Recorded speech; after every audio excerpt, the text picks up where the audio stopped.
29 जून 2022 रात के करीब 10:30 बज रहे थे और रोज़ की तरह ही जमशेदपुर के रहने वाले कॉन्ट्रैक्टर और बिजनेसमैन कन्हैया सिंह अपना काम ख़त्म करके अपने अपार्टमेंट प्रेमिसेस में एंटर करते हैं।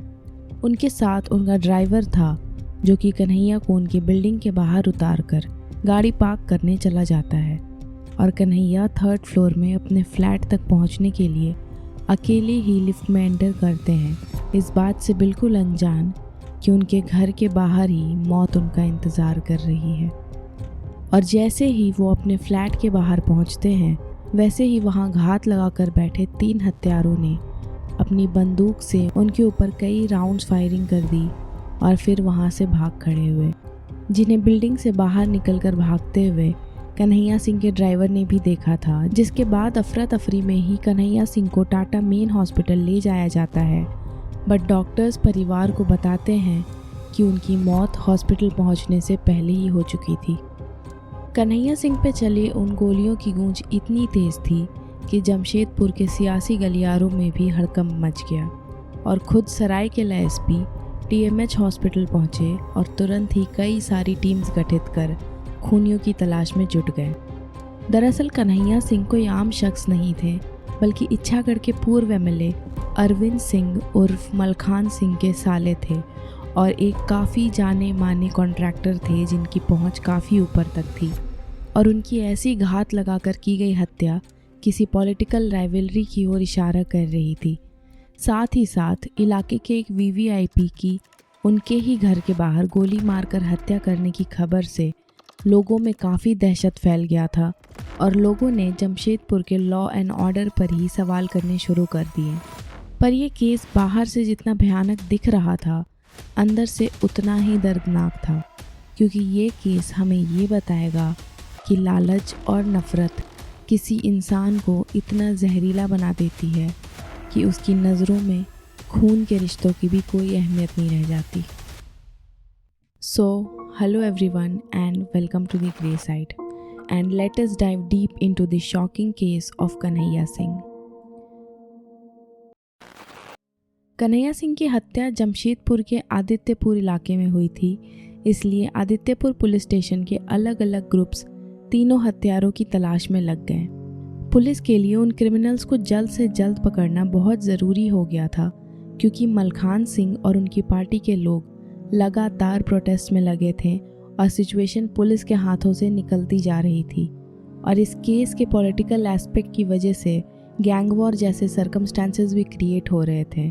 साथ ही एमएलए मलखान सिंह ने ये भी घोषित कर दिया था कि जो भी उनके साले के हत्यारों को पकड़ लेगा उसे 1 लाख रुपए इनाम के तौर पर दिए जाएंगे।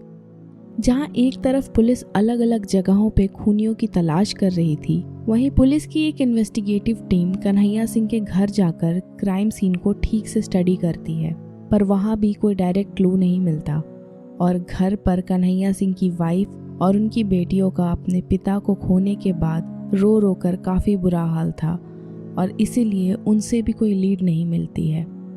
कन्हैया सिंह के ड्राइवर ने उन हत्यारों को भागते हुए तो देखा था, पर उनका चेहरा ढका होने की वजह से कोई डायरेक्ट आई विटनेस नहीं था। इसीलिए और आगे इन्वेस्टिगेट करने के लिए पुलिस आसपास के दुकानों और घरों के सीसीटीवी फुटेजेस खंगालती है, जिसमें उन्हें एक सस्पेक्ट मिलता है। यह आदमी कई बार उसी रूट पर आते जाते दिखाई देता है, जैसे वहाँ किसी चीज़ पर नज़र रखे हो, और उसका अपीयरेंस उन 3 हत्यारों में से एक से काफ़ी मिल रहा था।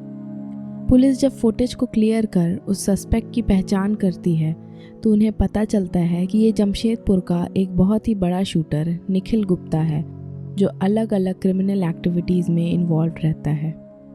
पर पुलिस के सामने अब सबसे बड़ा सवाल ये था कि आखिर निखिल गुप्ता कन्हैया सिंह की हत्या क्यों करेगा और इस क्राइम के पीछे का मोटिव क्या था। और इन सारे सवालों का जवाब पाने के लिए ये ज़रूरी था कि निखिल को जल्द से जल्द अरेस्ट किया जाए, पर वो तो जमशेदपुर में था ही नहीं। इसीलिए पुलिस निखिल के फ़ोन को ट्रैक करती है और उसके कॉल रिकॉर्डिंग्स को भी निकलवाती है, जिसके बाद ये पता चलता है कि निखिल बनारस में छुपा बैठा है और उसको बनारस से अरेस्ट करके जमशेदपुर ले आया जाता है। पर निखिल की कॉल रिकॉर्डिंग्स में एक और व्यक्ति का नाम सामने आता है जिससे 29 जून की रात तक कई बार उसकी बात हुई थी और ये शख्स अभी कोलकाता में छुपा बैठा था। और निखिल गुप्ता के कन्फेशन के अनुसार ये आदमी ही इस पूरे हत्याकांड का मास्टरमाइंड था। पुलिस जब इस शख्स की डिटेल्स निकालती हैं तो पता चलता है कि ये जमशेदपुर का रहने वाला राजबीर सिंह है। और राजबीर को कोलकाता से अरेस्ट करने के बाद पूछताछ और उसके फ़ोन से पुलिस को ऐसे सबूत मिले कि उनके होश उड़ गए और कन्हैया सिंह की हत्या करवाने वाले असली कॉन्स्पिरेटर का नाम सामने आया तो पूरा जमशेदपुर सुन्न पड़ गया। दरअसल राजबीर कोई और नहीं बल्कि कन्हैया सिंह की बड़ी बेटी अपर्णा सिंह का बॉयफ्रेंड था और इस हत्या को अंजाम देने की साजिश अपर्णा सिंह की ही थी। अपर्णा और राजबीर क्लास 8 से ही एक दूसरे से प्यार करते थे और रिलेशनशिप में थे, पर कुछ टाइम पहले कन्हैया सिंह को इस रिलेशनशिप के बारे में पता चल गया था और राजबीर के बैकग्राउंड की वजह से उन्हें वो बिल्कुल भी पसंद नहीं था। इसीलिए कन्हैया ने अपनी बेटी को कई बार डांटा और इस रिलेशनशिप को ख़त्म करने की भी नसीहत दी। साथ ही अपर्णा के बाहर जाने और फ़ोन यूज़ करने पे भी रोक टोक लगाने लगे और उन्होंने राजबीर को भी कई बार पब्लिकली सुनाया था और रिलेशनशिप ख़त्म ना करने की वजह से राजबीर के परिवार को भी धमकियाँ दी थी। कन्हैया सिंह काफ़ी रसूखदार व्यक्ति थे, इसलिए उनसे डर कर राजबीर की फैमिली ने अपने आदित्यपुर के घर को काफ़ी कम दाम में बेचकर जमशेदपुर के दूसरे हिस्से में किराए के मकान में रहने लगे।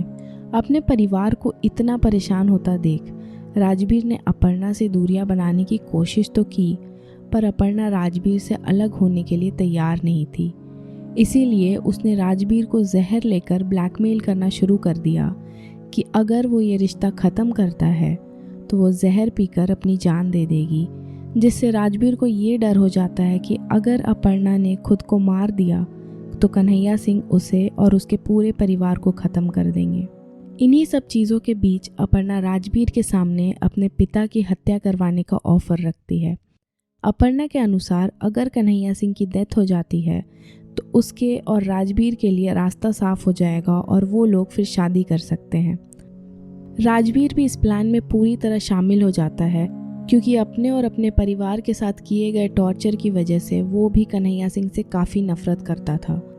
और फिर एक दिन राजबीर की मुलाकात शूटर निखिल गुप्ता से होती है और वो निखिल को सब बताता है कि वो अपर्णा से शादी करना चाहता है और इस रिश्ते की वजह से कन्हैया सिंह ने उसकी और उसके पूरे परिवार की ज़िंदगी ख़राब करके रख दी है, जिस वजह से वो और अपर्णा मिलकर कन्हैया को रास्ते से हटाना चाहते हैं और इस काम को करने के लिए वो निखिल को कन्हैया की सुपारी देना चाहते हैं। कन्हैया सिंह के साथ निखिल के अपने भी कुछ पर्सनल ग्रजेस थे, जिसकी वजह से निखिल ये काम करने के लिए आसानी से मान जाता है।